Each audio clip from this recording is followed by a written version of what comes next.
after the sustainability team, we will welcome the personal fulfillment team, which is a girls' team. And please welcome again Satine and Amélie.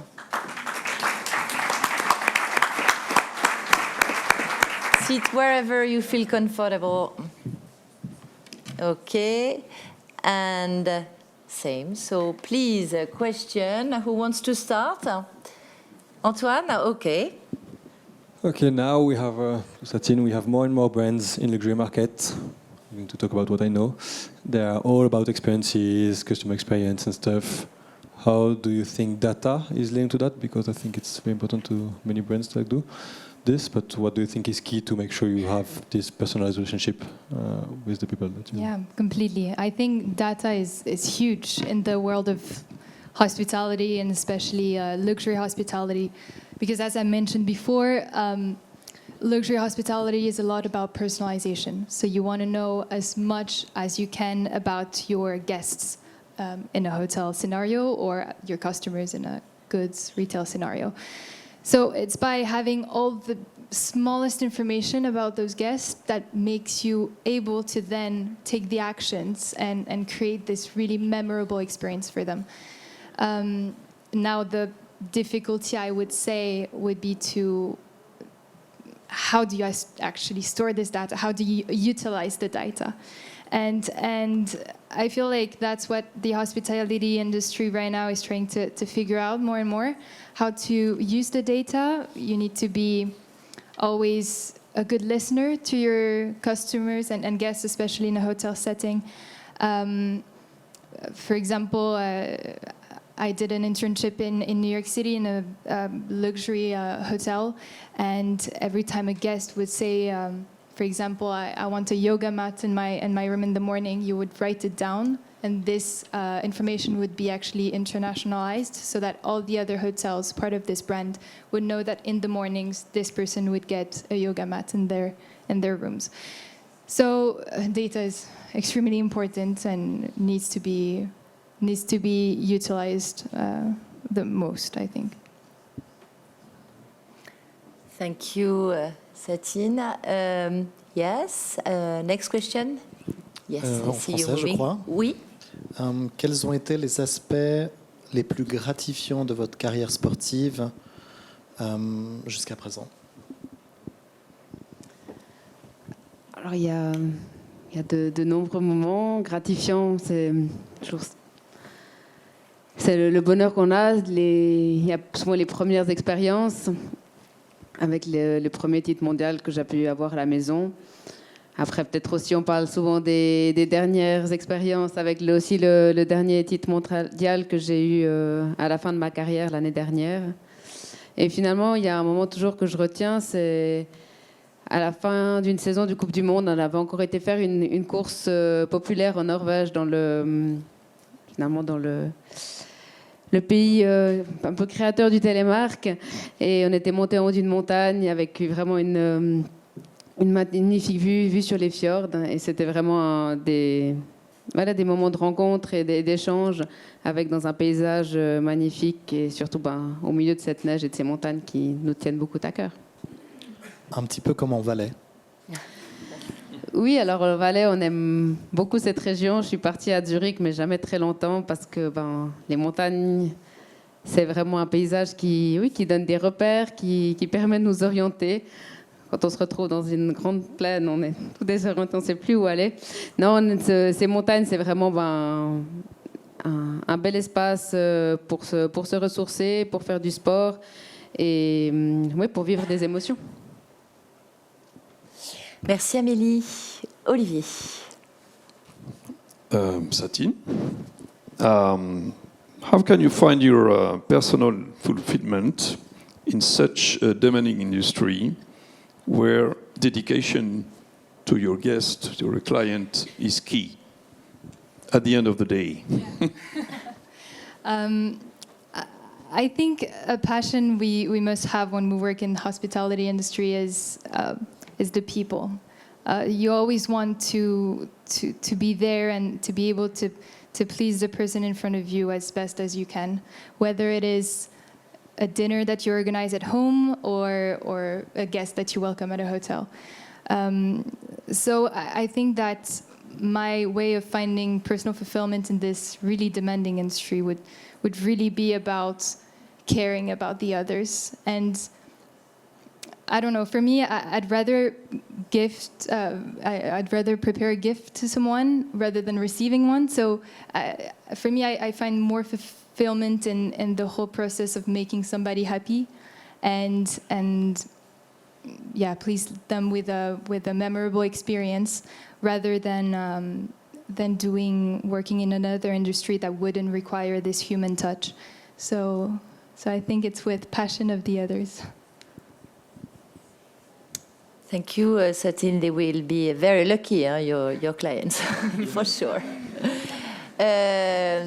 Maybe Nicolas? Oui, alors une question pour Amélie. Déjà, je suis vraiment impressionné parce que je suis un piètre télémarqueur et j'ai une multi-championne du monde de télémarque à côté de moi. Donc j'aurais plein de questions télémarque à poser, mais je pense que je les poserai plus tard parce que ça va peut-être pas intéresser tout le monde. Mais en tout cas, bravo pour cette carrière. Je me posais une question sur l'équilibre. Comment on trouve l'équilibre en fait entre être un athlète, un sportif de haut niveau et puis les études. Donc c'était un peu comment vous avez pu trouver cet équilibre. Alors, l'équilibre, c'est un état qui doit toujours se stabiliser. Donc on est toujours en train d'essayer de gérer et d'ajuster pour que ça fonctionne. La clé de trouver cet équilibre, c'était souvent de donner l'énergie au bon moment et au bon endroit. Surtout pendant les études, j'ai en partie choisi Zurich parce que les examens étaient à la fin de l'été. Du coup, c'était propice par rapport aux saisons d'hiver et ça me laissait aussi le temps de pouvoir y travailler pendant l'été. Après, l'équilibre aussi au niveau des entraînements, toujours trouver le bon dosage entre suffisamment s'entraîner mais sans tomber en surentraînement. C'est aussi un apprentissage qu'on fait aussi au fil des années à trouver le bon rythme pour s'entraîner. Et finalement, il y a aussi l'équilibre après avec la famille que j'ai eu qui était aussi important à trouver. Il y a un grand dictateur après qui vient, c'est les enfants. Finalement, c'est eux qui donnent, qui imposent un côté de la balance. Et après, il faut réussir à ajuster pour mettre les poids au bon endroit pour que tout cet équilibre fonctionne. Et c'est ça qui a pu m'accompagner tout au long de ma carrière.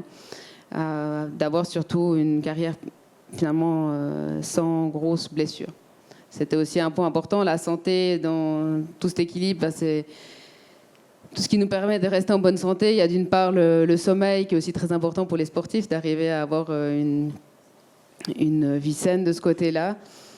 Et après, tout un entraînement préventif qu'on n'a pas, les gens ne pensent pas toujours. On voit souvent ces images avec les salles de force, avec ces entraînements avec des gros poids. Et il y a aussi tout un travail qui se fait de manière... un travail de base, comme j'ai souvent dit, pour construire une maison solide, on a besoin d'avoir des bases qui sont fortes. Et ce travail de base avec tout plein de petits muscles qui sont super importants, mais qu'on sollicite au quotidien. Et ça commence dès le matin avec certaines routines de renforcement et des choses comme ça. Merci Amélie. Antoine. Alors je vais peut-être casser un peu le mood, on parle tous de bonheur, etc. Comment vous gérez la déception, l'échec ou la contrariété ? Voir comment ça match dans un environnement qui peut être plein de bonnes surprises, des examens, des compétitions. Comment vous faites pour gérer cette contrariété ?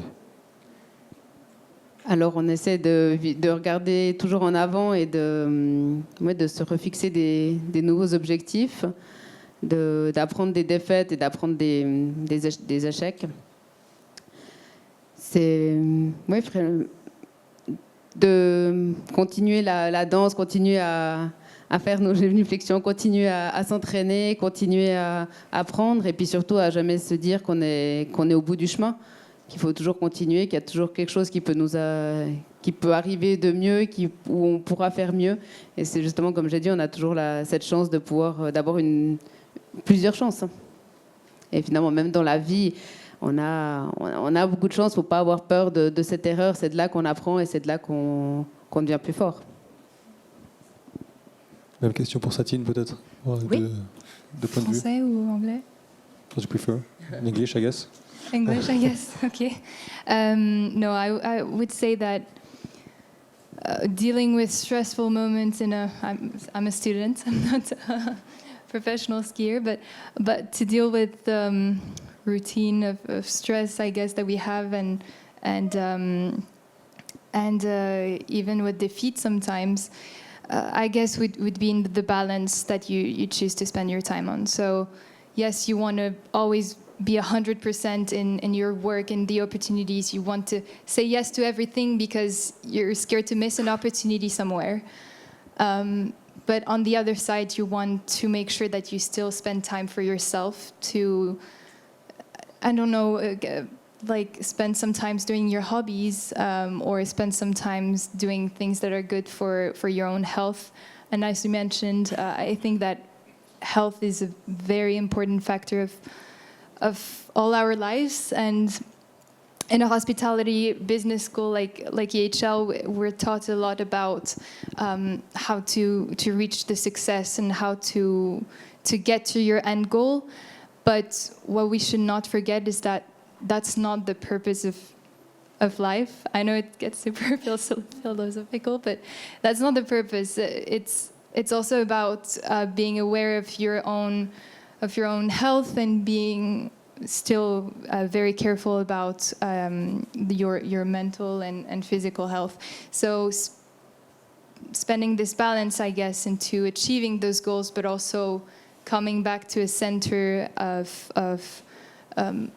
just more personal achievement is very important.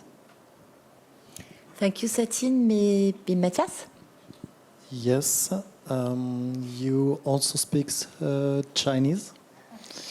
Why and how has this influenced your career and maybe open up new opportunities?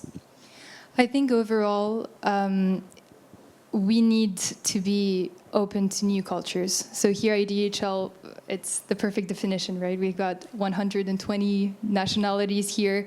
We're really taught to adapt yourself to different cultures. Not only does Asia now represent an amazing opportunity for the hospitality industry, but also you need to be able to communicate best with the person you've got in front of you. So that can come from speaking a new language, but also from taking right behavioral actions. So if you speak with someone from a different culture, you may have different physical actions than if you would speak with another culture. So for example, Americans, you would speak in a much more open way than you would speak with a Japanese person, for example. So I guess being aware of those differences between cultures and being able to adapt yourself to them was super important for me. Chez Génie, Satine. Thank you. Yes, Olivier. Pour Amélie. Vous avez arrêté la compétition. Vous avez vécu toute votre vie dans un univers de compétition. Vous êtes une gagnante. Comment vous gérez ça aujourd'hui? L'absence de cette compétition. Est-ce que vous avez dû combler un vide ou comment ça se passe? Au final, ça se passe très bien. Tant mieux. Non, au moment où j'ai pris la décision d'arrêter ma carrière, j'étais vraiment arrivée à un stade où c'était important qu'un wagon de mon train s'arrête dans ma vie, afin justement de garder l'équilibre avec ma famille. Ma deuxième fille avait eu des gros problèmes de santé l'année dernière, enfin, il les a toujours. Et du coup, c'était vraiment finalement une décision qui allait de soi et qui a été peut-être... Alors c'est clair qu'à un moment donné, elle était difficile à prendre parce que c'était finalement une influence extérieure qui m'a aidé à prendre cette décision plutôt, qui est peut-être aussi raisonnable après un certain âge de passer à autre chose. C'était vraiment pas le désamour du sport qui m'a fait arrêter, mais c'était le changement de priorité et finalement assez logique pour donner plus d'énergie à la famille et aux siens. Et j'arrive aussi tout à fait à trouver mon équilibre là-dedans, grâce aussi, ben voilà, mon mari, et puis d'avoir aussi une activité professionnelle à côté qui me donne aussi cet équilibre entre la famille. Et j'essaie de quand même trouver un petit peu des moments pour continuer à faire du sport, mais la vie est assez longue pour continuer pour faire encore du sport plus tard. Il y a une vie après la compétition. Là. Ben, la vie, elle continue, on espère encore longtemps, et ben, chaque jour apporte de nouvelles choses, et il faut toujours rester ouvert pour tout ce qui nous arrive. Thank you very much to you, Satine and Amélie. Merci beaucoup. So we came to